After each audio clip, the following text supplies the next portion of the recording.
우리 옆에 있는 분들과 한번 인사 나누겠습니다. 고맙습니다. 고맙습니다. 감사합니다. 감사합니다. 주님 안에서 사랑합니다. 감사합니다.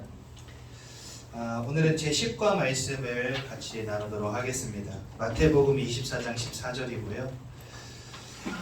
마태복음은 신약성경 첫 번째 책입니다. 마태복음 24장 14절 말씀 한 절만 함께 보겠습니다.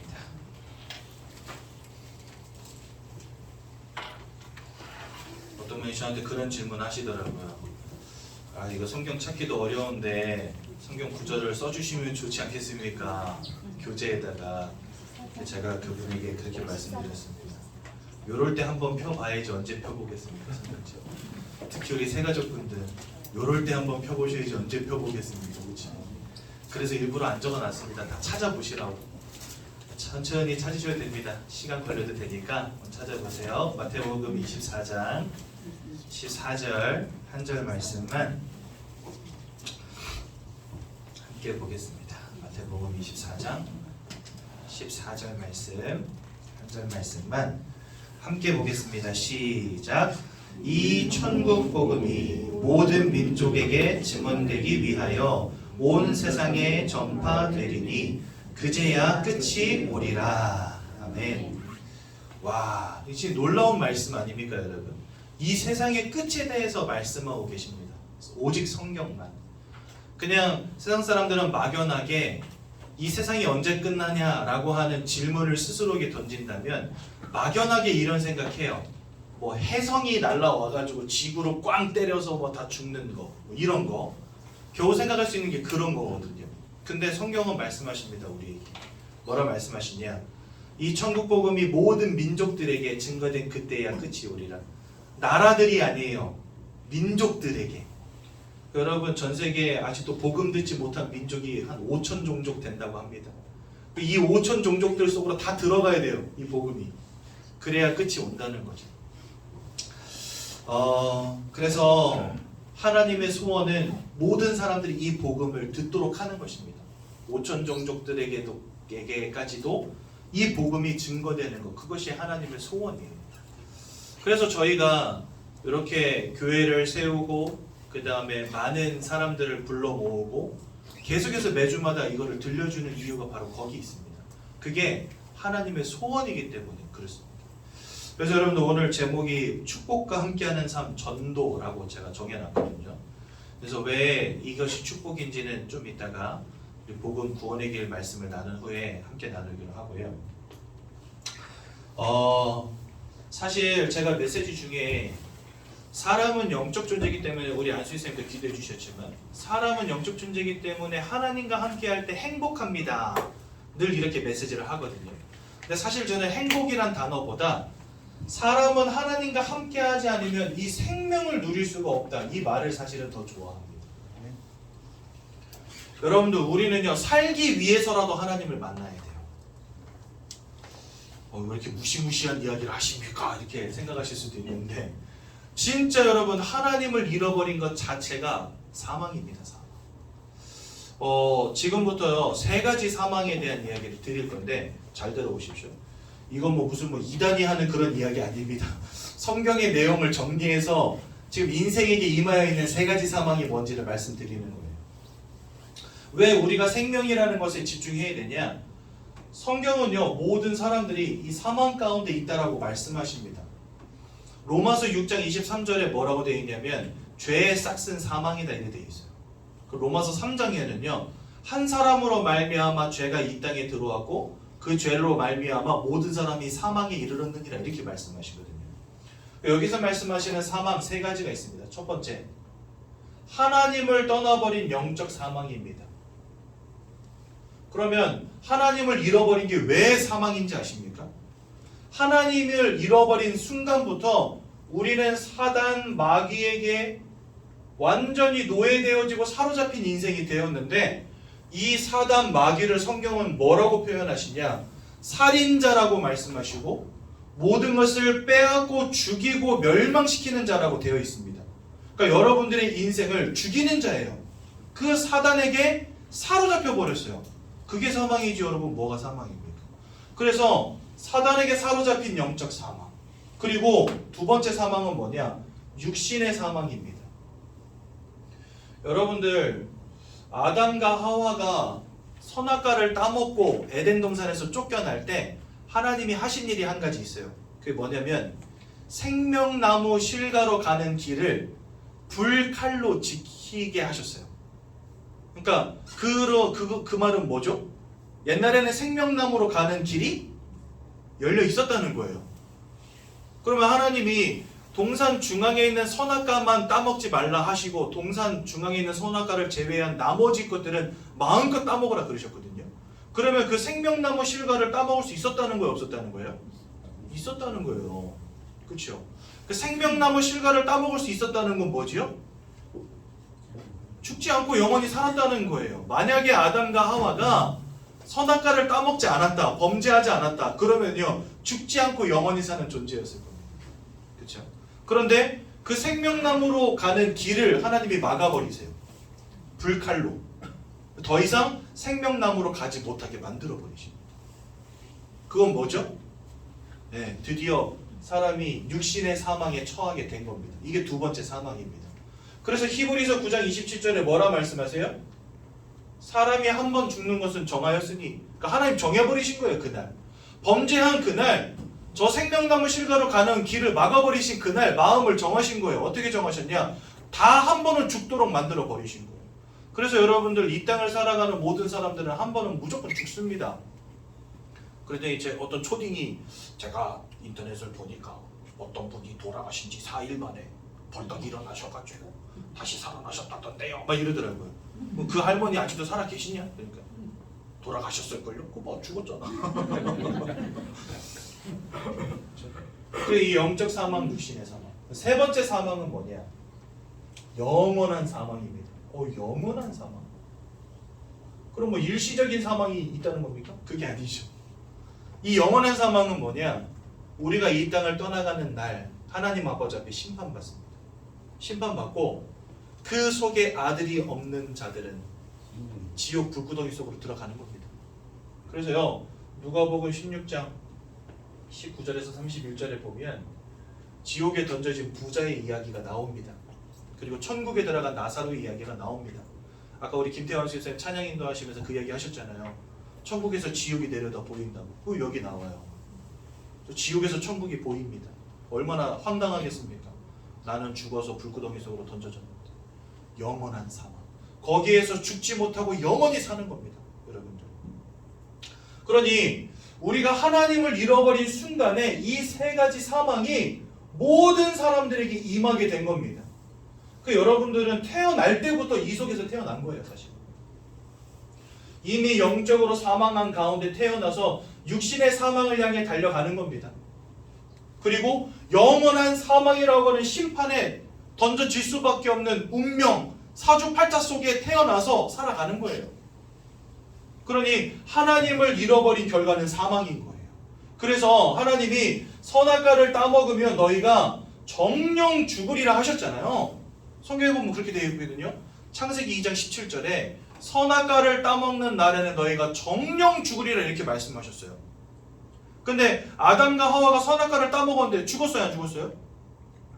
안 죽었잖아요. 살아 있었잖아요. 왜 그랬을까요?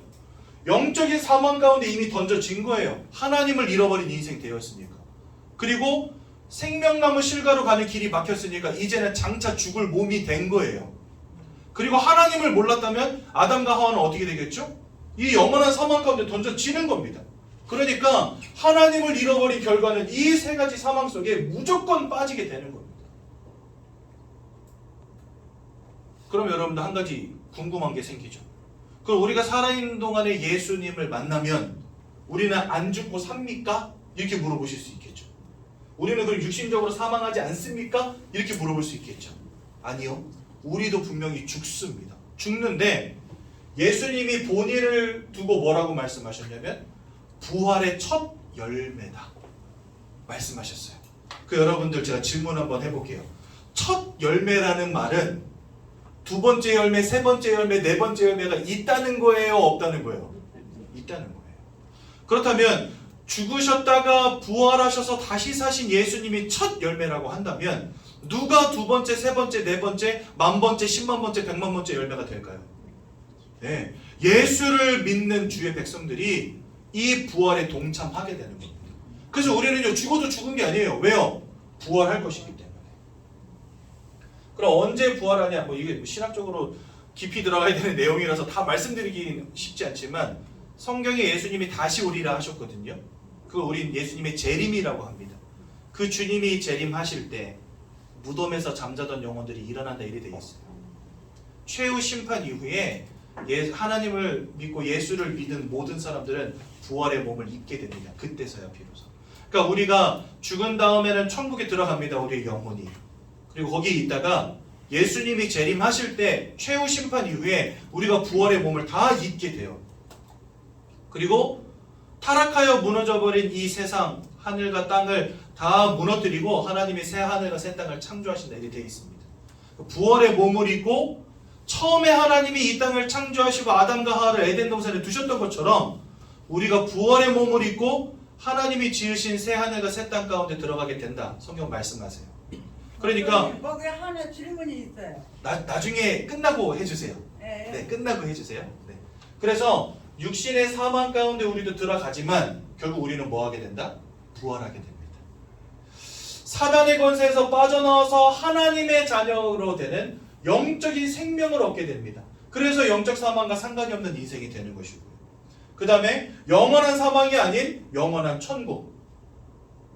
예수를 만날 때 요 세 가지 사망에서 우리가 빠져나와서 영원한 생명 가운데로 들어가게 되는 거예요. 그래서 여러분들 하나님을 만나는 건 그냥 뭐 와 행복하다, 와 좋다 이런 문제가 아니라는 거예요. 하나님을 만나고 그리스도를 만날 때 이 세 가지 사망에서 빠져나와서 영원한 생명 가운데로 들어가는 겁니다.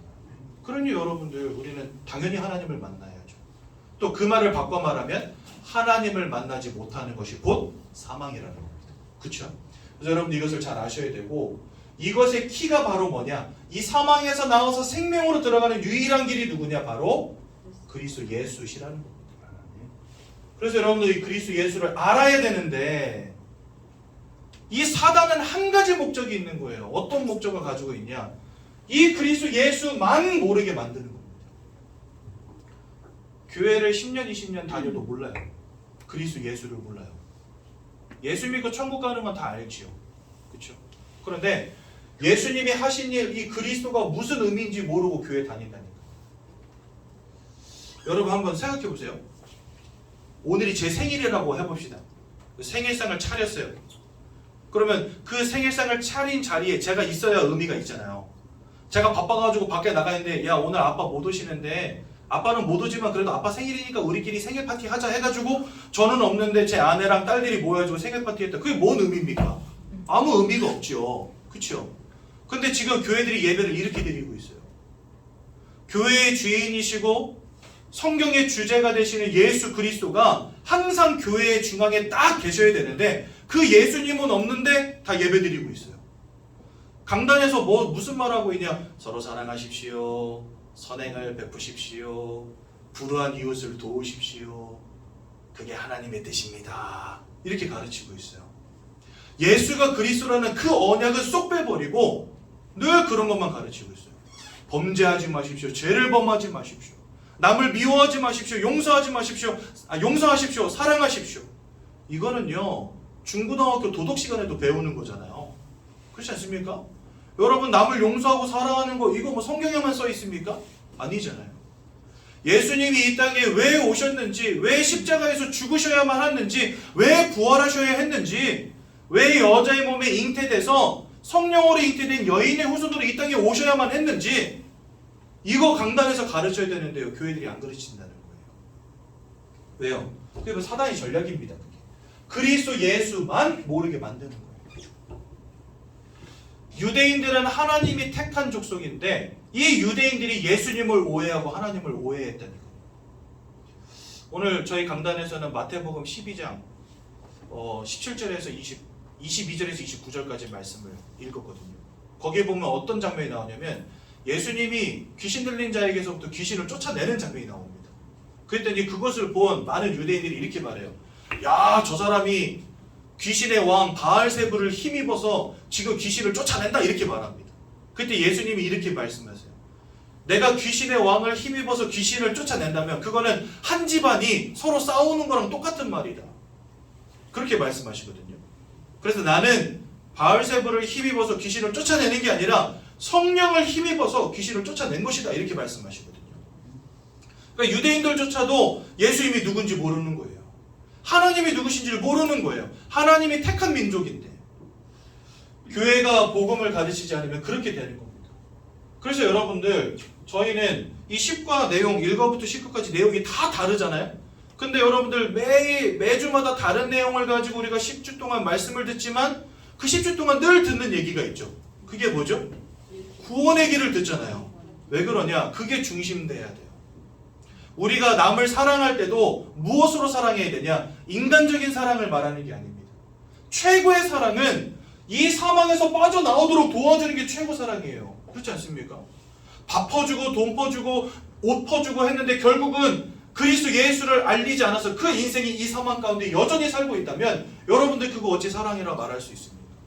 근데 세상이 말하는 사랑은 뭐예요? 그냥 뭐 불안 이웃들 겨울에 추우니까 난방비 좀 보조해주고 밥 좀 갖다 주고 뜨뜻한 옷 좀 입을 수 있도록 도와주고 이거 사랑이라고 말하잖아요. 물론 그것도 사랑이지만 우리가 실천해야 될 최고의 사랑은 이 그리스도 예수를 모든 사람들에게 알려주는 겁니다. 그래서 우리는요 그리스도를 말하고 그리스도를 전하기를 쉬지 않는 교회가 되어야 된다. 그게 저희가 가지고 있는 생각이거든요. 여러분들 최고의 사랑은 그리스도 예수를 알리는 겁니다. 최고의 헌신과 최고의 봉사도 그리스도 예수를 알리는 겁니다.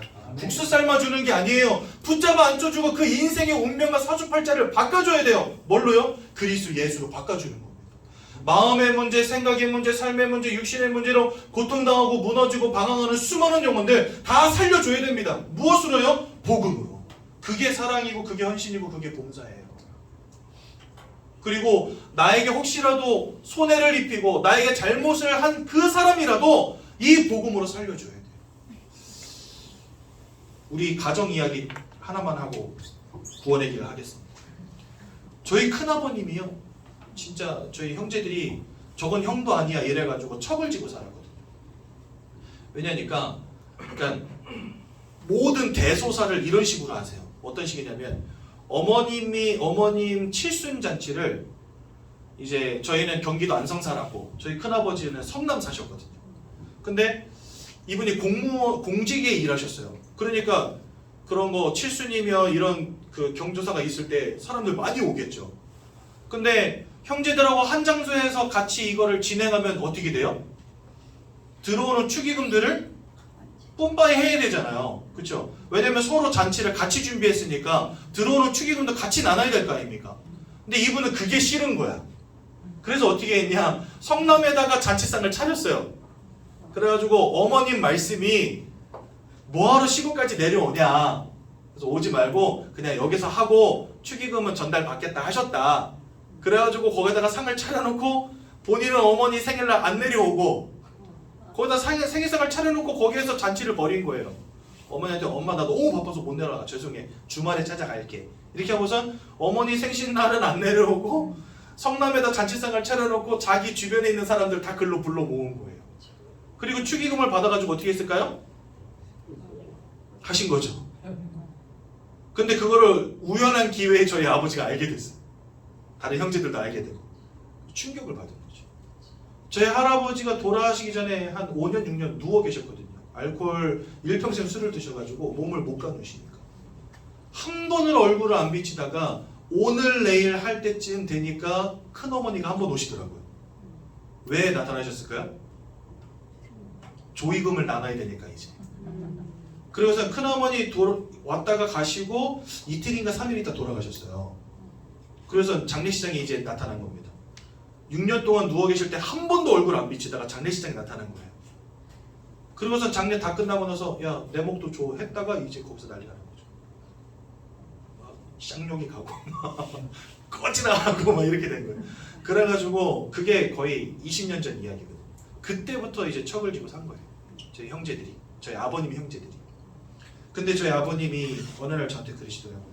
물론 저는 그렇다고 해서 큰아버지가 믿거나 그러진 않았거든요. 왜냐면 직접적으로 저랑은 별 상관이 없는 일이었기 때문에. 우리 아버지 형제들은 막 분을 못 이기셨는데 저는 그냥 아이고 왜 그러셨나 이렇게 생각하고 넘어갔는데 아버님 그런 얘기 하시는 거예요. 저한테. 야, 사람은 믿지만, 아니 그 사람이 한 짓은 믿지만 우리 형도 구원받아야 되지 않겠냐. 그래서 아들아, 네가 교회 전도사인데 가서 복음 전하자. 그래가지고 찾아간 거예요. 그랬더니 이제 이분이 자기가 잘못한 것도 있었지만 뭔가 형제들한테 다 따돌림 당하고 부모님도 못 뵙고 이러니까 이분도 굉장히 외롭게 보내신 거예요. 오랜 세월을. 근데 저랑 저희 아버님이랑 찾아가니까 너무 고마워하시는 거예요. 알고 보니까 암까지 와 있었어요. 암 거의 말기. 그래가지고 6개월밖에 못 산다. 이런 상황이었는데 저희가 찾아간 거예요. 복음 전했죠. 그래서 이분이 예수 영접하시고 그 다음에 6개월 더 사셨어요. 한 1년 반을 사시다가 돌아가셨는데 그 1년 반 동안 자기 집에서 가까운 교회 다니시다가 교회 장례로 장례 치르고 지금은 묘비에 이제 집사라고 돼 있어요. 돌아가시기 전에 명예집사처럼 교회에서 직분을 줬거든요. 그래가지고 명예집사 홍정기 이렇게 해가지고 그 묘비에 이렇게 새겨졌거든요. 진짜 사랑이 뭐고 원수를 사랑하는 게 뭐겠습니까? 그냥 용서하는 게 아니에요. 그 사람에게 생명 대신 예수를 알려주는 거예요. 그게 사랑이지. 여러분 뭐가 사랑입니까? 그렇죠? 그래서 여러분들 교회는 복음만 말해야 됩니다. 그리스도만 전해야 됩니다. 그거 안 하면은요 교회가 있을 이유가 없는 거예요. 하나님의 소원이 복음 전파인데. 그래서 여러분들 저희 예전교회 다니시려면은요 항상 염두에 두십시오. 아, 여기에서는 오직 그리스도의 언약을 듣고 그래서 우리 인생을 무너뜨리는 사단의 이야기를 듣는 곳이 바로 여기구나. 우리 인생을 무너뜨린 사단의 이야기를 듣고 그 사단의 가시를 꺾으사 우리를 구원하신 주 예수의 언약의 말씀을 듣는 것이 예전교회구나. 이렇게 생각하고 오시면 정답입니다. 아무튼 서론이 엄청 길었는데 이게 오늘 강단의 말씀이었어요. 그리스도 예수를 자꾸만 여기에 대해서 무지하게 만드는 사단은. 그래서 우리는 그리스도 예수가 어떤 분인지를 알고 사단이 현장에 어떻게 역사하고 있는지를 알고 그래서 복음을 오직으로 붙잡는 사람이 되어야 된다. 오늘 강단 말씀이었거든요. 그렇다면 이 예수 그리스도께서 어떤 일을 하셨습니까? 하나님께서 사람을 창조하셨어요. 창조하실 때 창세기 1장 27절과 28절에 보니까 하나님의 형상대로 영적 존재로 만드셨다라고 말씀하십니다. 그래서요 우리는 하나님과 함께 해야만 살 수 있는 존재입니다. 생명을 누릴 수 있는 존재. 물고기가 물을 떠나면 죽듯이 나무가 뿌리 뽑히면 죽듯이 하나님을 잃어버린 인생은 죽는 거예요. 저 영적 사망 가운데 육신의 사망 가운데 영원한 사망 가운데 죽는 겁니다. 그래서 하나님은 하나님을 알고 하나님과 함께하는 축복을 누리라고 우리를 영적 존재로 만드신 거예요. 그 이유가 뭐냐? 그게 바로 생명을 누리는 방법이기 때문에. 그렇죠? 그래서 여러분들도 살고 여러분들 가정도 살고 후대도 사는 유일한 방법은 예수를 만나는 겁니다. 돈 많이 벌어서 통장에다가 막 10억, 20억 채워 넣는 게 사는 방법이 아니라는 거예요. 그거는요 뭐 100억, 1000억을 쌓아도 저 영원한 사망으로부터 해방될 방법이 아니라는 겁니다. 오직 하나님을 만나고 하나님과 함께 할 때만 우리는 살 수 있다는 거예요. 그런데 그 하나님을 잃어버리는 아주 끔찍한 근본적 문제가 벌어진 겁니다. 어떤 근본적 문제입니까? 하나님을 대적한 사단에게 속아서 하나님의 말씀을 순종치 않는 원죄를 범하는 범죄를 짓게 되고 그 결과로 하나님과 단절되는 죄송합니다. 하나님과 단절되는 문제 가운데 빠지게 된 겁니다. 그러니 여러분 보십시오. 원래 하나님과 함께하며 그 속에서 생명의 축복을 누리던 우리, 그런데 이 근본적 문제로 말미암아 저 세 가지 사망 가운데 빠지게 된 겁니다. 그래서 하나님은요 이 선악과를 따먹는 나에는 너희가 정령 죽으리라 하신 거예요. 그래서 죽어버렸어요. 우리가 영적으로 사망 가운데 빠지게 되고 육신의 사망을 향하여 살아가는 인생이 되고, 그래서 모든 사람들이 한평생 죽기를 두려워하며 살아간다 이렇게 말하지 않습니까? 성경에 말씀하시고 죽기를 두려워하며 살아간다 이렇게 말씀하세요. 두렵고 떨림으로. 그래서 육신의 사망은 알지만 영원한 사망은 알지도 못한 채 죽으면 끝이겠거니 하고 살아갑니다. 그런데 그 뒤에 영원한 심판, 그 다음에 불지옥이 기다리고 있다는 사실, 이런 사망 가운데 우리가 던져지게 된 겁니다. 사단에게 붙잡히고 사망 가운데 빠져버린 결과가 무엇입니까? 사단이 우리 인생의 주인 되어버렸습니다. 그것을 세상 말로는 운명과 사주팔자라고 합니다. 거짓말장이요 살인자요 모든 것을 빼앗고 죽이고 멸망시키려는 자, 천하를 속이는 자, 광명의 천사로 자신을 가장해서 사람들을 속이는 자, 고린도서 11장 14절에 말씀하시거든요. 또 고린도서 4장 4절에는 사람들이 눈을 가리워서 하나님의 형상이신 그리스도 예수의 영광의 광채를 보지 못하게 만든 존재, 그 녀석에게 사로잡히게 되었다라고 말씀하십니다. 우리 그걸 운명과 사주라고 하는 거예요. 그러면서 이게 사단이 원하는 대로 늘 우상숭배하며 살아가는 겁니다. 내가 원치 않아도 이거 하지 않으면 불신자들은 다리 몽둥이 부러지는 걸 알거든요. 그러니까 울며 겨자 먹기로 하는 거예요. 하기 싫어. 막 며느리들 전 뒤집으면서 내가 이 짓을 왜 해? 하면서 뒤집는데 그거 안 하면 작살 나는 거예요. 그러니까 어쩔 수 없이 하는 거죠. 근데 여러분 더 충격적인 거, 우상숭배 안 해도 박살나지만 우상숭배 하는 것 자체가 박살나는 짓이라는 겁니다. 고린도전서 10장 20절에 보니까 이게 귀신과 교제하는 것이니라. 사단에게 사로잡힌 채 사단을 따르는 무리들, 귀신과 교제하는 게 바로 우상숭배라고 말씀하시고요. 출애굽기 20장 4절에서 5절에 나를 미워하는 자들의 죄를 갚되 아비로부터 아들 3, 4대에 이르게 하느니라 이렇게 말씀하십니다. 즉 우상숭배를 안 해도 박살나고 우상숭배를 하면 더 박살나고, 그러니까 인생이 참 피곤한 인생인 거죠. 사단에게 완전히 노예처럼 부려먹히는 거예요. 여러분들 종 노예 신세가 되었다 생각해 보세요. 일 똑바로 안 하면 맞고, 일 잘한들 뭐 칭찬을 해줍니까? 아니에요. 평생을 고달프게 살아가는 거예요. 고생하며 기진맥진하여 살아갈 수밖에 없는 인생. 그게 종과 노예의 인생 아닙니까? 사단에게 사로잡힌 채 노예되어지고 포로되어진 인생. 우상숭배 안 해도 박살나고 우상숭배 하면 더 박살나고, 참 골 때리는 인생 살아가는 거예요. 그러니 여러분 그 마음과 생각이 평안함을 누릴 수 있겠습니까? 늘 두려움으로 떨림으로, 그러니까 우울해지고 어떨 때는 막 조급해지고 분노가 일어나는데 이걸 막 감당을 못해요. 그래가지고 막 술을 마시기도 하고 막 약을 먹어야지만 감당이 되어질 만큼 사람들의 생각과 마음이 무너진 인생. 그러니 여러분 그 육신과 삶은 어떻겠습니까? 원치 않는 실패, 원치 않는 사건과 사고 속에서 병들고 무너지고 실패하고 깨어지고 넘어지고 작살나고, 인생이요 진짜 마음 편할 날이 하루도 없는 거예요. 예전에 한번 어떤 어르신께 제가 인사드리면서 아유 어르신 만수무강하시고 더 오래 사십시오 그랬더니, 내가 지금 올해 나이가 90인데 뭘 더 살아? 그 더러운 거를 어떻게 더 봐? 막 이러면서 저한테 막 진짜 굉장히 사실적인 언어를 구사하시더라고요. 야, 아들이 속색이고 딸내미가 속색이고 며느리가 속색이고 사위가 속색이고 손주놈이 속색이고 이 좀 괜찮겠다 싶으니까 또 남편이 속색이고 싫어! 이러시더라고요. 그러면 이제 빨리 가시라고 해야 되나요 제가? 그랬더니 그건 아니지! 그럼 어쩌라는 거죠. 빨리 가라고도 못하겠고 오래 사시라고도 못하겠고, 인생이 그런 거예요 여러분. 더 살고 싶은데 살 거 생각하면 막막하고, 다리는 아프지, 손마디는 저리지, 누워도 허리가 아프지, 앉아도 불편하지. 이게 뭐 서 있으면 힘들고 앉아도 다리가 아프고 누우면 허리가 아프고, 인생이요 더 오래 살고 싶긴 한데 너무 힘들고 고통스러우니까, 그렇죠? 이렇게 살아가는 겁니다 인생이. 그러다가 나중에 죽어서는 하나님 아버지 심판받고 지옥 불구덩이 속에 던져질 수밖에 없다라고 성경 말씀하십니다. 어떤 분들이 이 지옥 이야기하면 되게 기분 나빠하시는 분들이 있더라고요. 여러분들 암 걸리면 사람이 죽을 수도 있는 거 아시죠? 의사가 만약에 여러분 암 말기십니다, 한 3개월밖에 못 사실 것 같습니다, 이렇게 말하면 그거 여러분들 기분 나빠할 일입니까? 사실 의사는요 정확히 말해줘야 되는 거잖아요. 저희 교회에서도 정확히 말해주는 겁니다. 여러분 안 믿으면 지옥 갈 거야, 이건 저주하는 게 아니에요. 그게 지금 여러분들에게 와 있는 세 가지 사망이라니까요.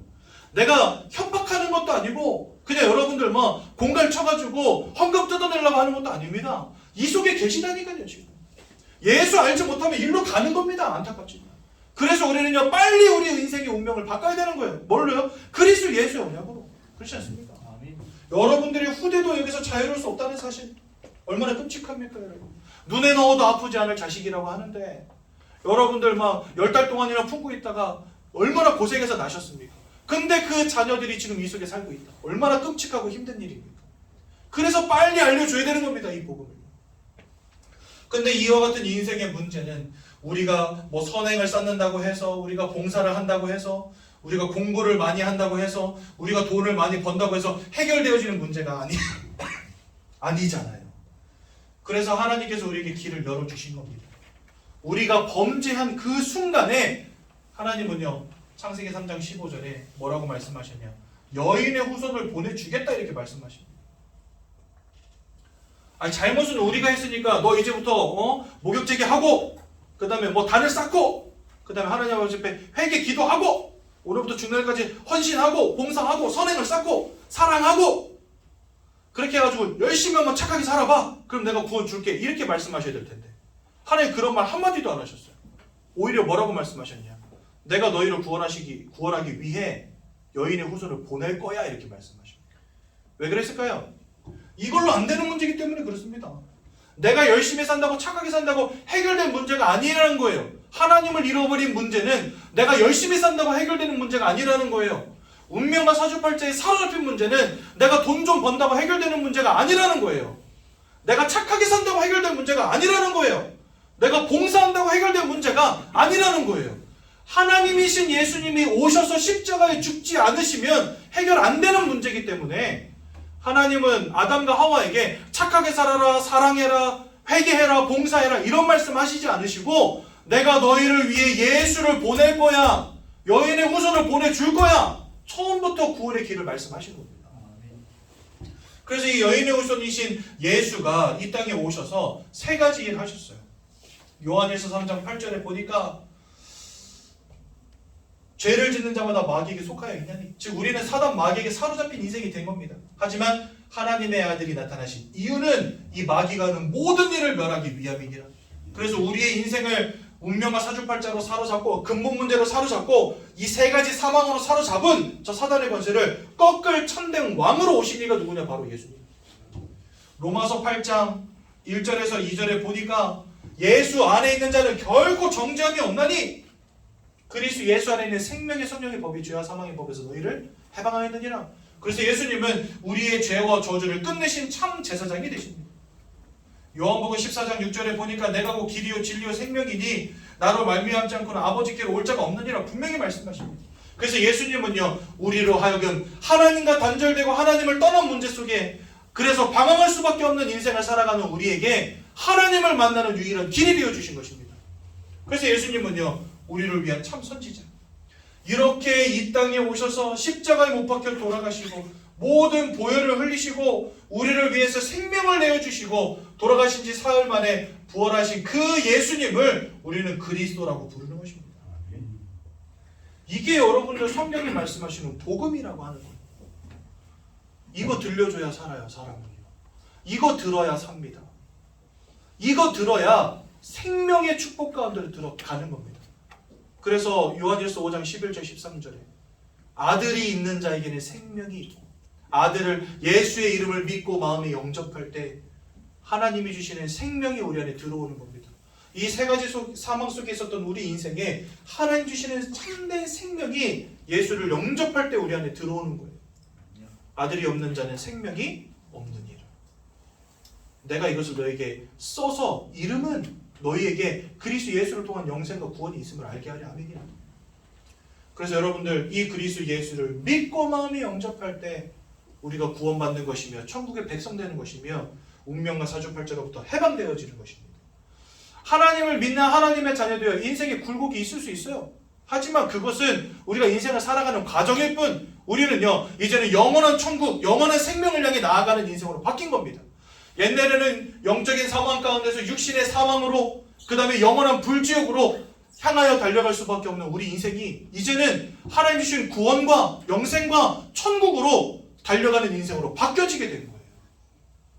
좀 가는 길이 험하면 좀 어떻습니까?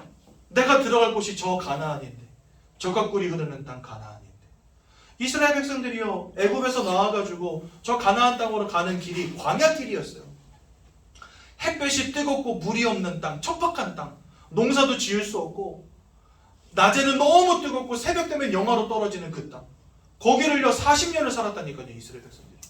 근데 그 땅에서 동일하게 살아가는 겁니다. 우리도요. 불신자와 함께 동일하게 그 땅에서 살아가는 거예요. 춥기도 하고 배고프기도 하고 목마르기도 하고 덥기도 한 그 땅에서 같이 살아가는 겁니다. 근데 거기에서 이스라엘 백성들이 농사도 짓지 않고 밭도 맨 적이 없는데 40년을 살아남았어요. 어떻게 가능했을까요? 하나님이 불기둥으로 구름기둥으로 함께 하시고 만나와 메추라기로 먹이시고 반석에서 물이 나오게 하시고 의복과 신발이 헤어지지 않았다 이렇게 말씀하십니다. 그 말이 뭐지요? 우리 인생이 굴곡이 있을 수 있어요. 하지만 괜찮아요. 하나님이 우리를 지키시는 인생으로 바뀌어진 겁니다. 우리 인생에 굴곡이 있을 수 있어요. 하지만 괜찮아요. 우리는 이제 저 가나안 땅에 들어간 하나님의 백성이 된 겁니다. 그게 이 땅을 살아가는 불신자와 이 땅을 살아가는 하나님의 자녀의 차이인 것입니다. 사망을 향하여 달려가느냐 아니면 생명을 향하여 달려가느냐, 이 차이가 어디서부터 오느냐, 그리스도 예수를 만났느냐 못 만났느냐, 여기서 결판 나는 겁니다. 그러니 여러분 지금 우리가 뭐 해야 되겠습니까? 밖에 나가 돈 벌어야 되겠습니까? 아들 공부시켜야 되겠습니까? 물론 다 중요하지만 그것들을 하기 전에 먼저 예수를 만나야 되는 거예요. 여러분도 오늘 예수를 만나십시오. 하나님의 자녀 되십시오. 구원의 축복 가운데로 들어가십시오. 그래야 삽니다. 그러면서 이제 참된 축복을 함께하는 삶을 누리는 겁니다. 그게 바로 전도. 요거 간단하게 나눌게요. 하나님의 유일한 소원이 뭔지 아십니까? 디모데전서 2장 4절 모든 사람이 구원받으며 진리를 깨닫기를 원한다 말씀하시고요. 마가복음 3장 13절에 15절을 보니까 나아가 전도도 하며 이렇게 말씀하십니다. 예수님이 우리를 부르신 이유가 전도다 이렇게 말씀하세요. 또한 마태복음 28장 18절에서 20절에 모든 민족 가운데로 가서 그들을 제자 삼으라 이렇게 말씀하십니다. 오늘 읽은 성경 마태복음 24장 14절에는 모든 민족에게 이 복음이 전달될 때 그때서야 비로소 이 땅에 끝이 온다. 그러니까 하나님이 이 땅을 시작하신 이도 하나님이시고 끝내시는 이도 하나님이시는데 끝내는 조건이 뭐냐? 복음이 모든 사람들에게 전파될 때 끝난다는 거예요. 그러니 우리가 전도에 매진해야 되는 거죠. 왜 전도입니까? 고린도전서 1장 21절 자기 지혜로 하나님을 알 수 없어요. 누가 가서 알려주지 않으면 우리는 알 수가 없어요. 전도자가 가서 복음을 말해주지 않으면 스스로 깨달을 수 없다는 거예요. 그래서 호세아서 4장 6절에 하나님을 아는 지식이 없어 망하고 있다. 이 땅이요. 왜냐하면 스스로 알 수 없기 때문에. 전도자가 알려주지 않으면 들을 수 없기 때문에. 그래서 이 세상은요 망하고 있는 겁니다. 망해가는 저들에게 복음을 전해줘야 되는 겁니다. 또한 사도행전 4장 12절에 보니까 오직 예수 외에는 구원자가 없으므로 알려줘야 되는 겁니다. 여러분 종교로도 안 됩니다. 지식으로도 안 됩니다. 우상으로도 안 됩니다. 오직 복음으로만 가능합니다. 그래서 예수를 알려줘야 되는 겁니다. 또한 사망에서 해방되는 유일한 길이므로 이 세 가지 사망에서 해방되는 유일한 길이 그리스도밖에 없어요. 그래서 우리는요 예수를 알려줘야 되는 겁니다. 제가 요한복음 5장 24절 굉장히 좋아하거든요. 왜 좋아하냐? 제가 5월 24일 날 결혼을 했습니다. 5월 24일 날 결혼을 했는데 주례를 봐주시는 목사님이 요한복음 5장 24절 말씀을 주셨어요. 그래서 이거는요 평생 안 까먹어요. 사망에서 생명으로 옮겼느니라. 누구를 통해서요? 예수 그리스도를 통해서. 그러니 생명으로 가는 유일한 길이 예수입니다. 그러므로 우리는 전도해야 되는 겁니다. 그러므로 전도는 하나님의 최고의 관심이고 기쁨이고 하나님의 최고의 사역입니다. 전도하는 자들을 하나님이 아끼세요. 전도하는 교회를 하나님 축복하십니다. 전도하는 개인을 하나님이 축복하실 이유가 축복 안 하실 이유가 없지요. 그렇죠? 그래서 여러분들 진짜 하나님께 축복받고 이쁨 받고 싶으십니까? 누구를 만나든 예수만 전해보십시오. 여러분들의 가정과 가문과 후대가 축복받게 될 것입니다. 왜냐하면 그게 하나님의 최고 기쁨이기 때문에. 그래서 하나님은 전도자를 축복하시는 겁니다. 전도자 개인과 가정과 가문과 후대를. 결론, 참된 성공의 시작은 하나님의 소원을 아는 것입니다. 많은 사람들이 신앙생활을 바보같이 합니다. 내 것 가지고 와서 신앙생활해요. 하나님 나 이랬어요 저랬어요 이랬어요 들어주세요 해결해주세요 이러면서 내 것 가지고 옵니다. 그래서 막 하나님 앞에 막 쏟아내요. 하나님 오늘 이랬네요. 이놈이 그래 저놈이 그랬고 막 쏟아냅니다. 그럼 이제 우리 거 쏟아냈으니까 우리도 하나님 이야기 들어야 되잖아요. 알아서 해주세요! 그래서 나가. 하나님 말은 듣지도 않고 그냥 다 나가버려. 야 저기 나도 할 말 있는데 안 듣고 가니? 하나님의 소원에 관심이 없어. 다 내 것 가지고 오지. 하나님 허리가 아파요. 하나님 우리 자식이 문제 당했어요. 좀 해결해 주세요. 경제적으로 어려움이 왔어요. 남편이 사업이 안 돼요. 내 것 가지고 다 하나님 앞에 나옵니다. 그리고 나서 그냥 휙 가버려요. 하나님의 것은 듣지도 않고 하나님의 소원에는 귀 기울이지 않고 내 것만 막 말하고 갑니다. 열심히 뭔가 신앙생활을 했지만 결국은 하나님의 축복과는 상관없는 신앙생활을 열심히 하는 거예요. 그렇죠? 그러니까 여러분들 하나님이 무엇을 기뻐하시고 또 어떠한 신앙생활을 하는 사람을 하나님이 축복하시는지를 알아야 됩니다. 헌금 많이 하면 하나님 축복하실 것 같습니까? 뭐 하나님이 그십니까? 아니에요. 온 세상 우주의 만물의 주관자가 되신 하나님이 뭐 돈이 궁하시겠습니까? 헌금 많이 헌금 많이 하면 축복하신다? 그거 반은 맞고 반은 틀리는 말입니다. 하나님은 하나님의 소원을 아는 자를 축복하십니다. 근데 그 하나님의 소원이 뭐다? 전도. 그리고 선교, 세계복음. 그래서 여러분들 뭐 저처럼 일평생을 목사로 살면서 맨날 전도하러 다니고 이렇게 살으라는 말 아니에요.